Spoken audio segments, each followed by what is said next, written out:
Өнөр адамдарынын арасынан бул инсан саясатка жакындыгы менен айырмаланат. Ошол себептен мезгил менен каарманым экөөбүз ара чолодо саясат, андагы интригалардан кеп козгомоюбуз бар.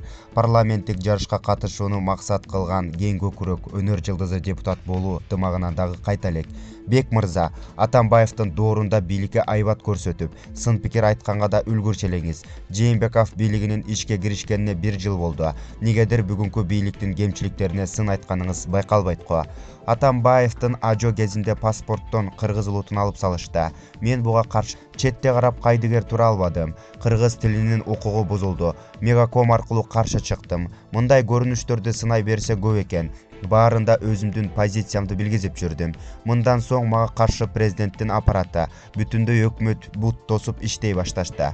Унчукпадым, концерт койгонго зал бербегиле деген буйруктарды беришкендеричи. 3-4 жыл үн каткан жокмун. Телерадиодон клиптеримди андан мурда эле алдыртып салышкан. 2016 жылдын акырында гана интернеттеги Facebook социалдык түйүнү аркылуу бул кысымдар боюнча пост жаздым. Ошол пост кыргыз Facebook дүйнөсүндөгү эң белгилүү, көп комментарий, лайк алган деп айтылып келет.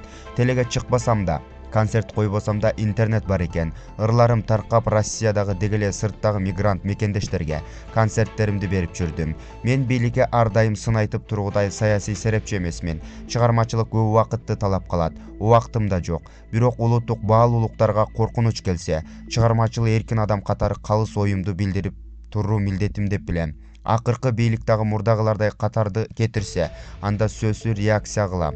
Четте карап тура албайм. Менин коргоп калар бизнесим жок. Мамлекеттик кызматка эмесмин. Элге аздыр көптүр кадырым бар. Мен азыр айтпасам кийин абышка болуп, өткөн өмүргө көз чаптырганда өзүмдү кечирбей коёрум шексиз. Барган сайын Атамбаевдин бир кездеги канат бутактары кыркылып, четинен камакка алынышууда.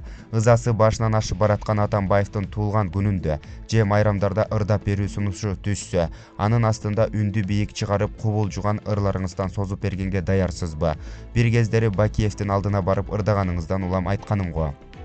Менин милдетим кайсы аудитория болсо да, эгерде өнөрүмө мукташтык болсо кызмат кылуу. Ал чакырса эмне экен, Атамбаев гонорар төлөсө ырдап берем. Мага канчалык бут тосуу кылганына карабай, бирок ал киши мени чакыраарынан чоң шегим бар. Анткени Атамбаев өзү деле ырдай алат го. Тамаша.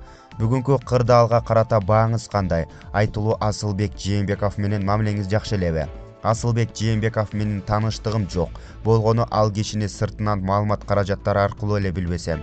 Ал эми бүгүнкү кырдаал жалпысынан канааттандыраарлык. Эң сүйүндүргөн иштер сырткы коңшу өлкөлөр менен ынтымакка келгенибиз, коррупциялык иштердин ачылышы, өлкө ичиндеги саясий абал стабилдүүлүккө багыт алганы. Кудай каарына калган элди жаман падыша берип кыйнайт экен. Буйруса мындай сыноо Кыргызстанга өткөн чак деп билем. Калыгул Бейшекеев, Булак Азия Ньюс.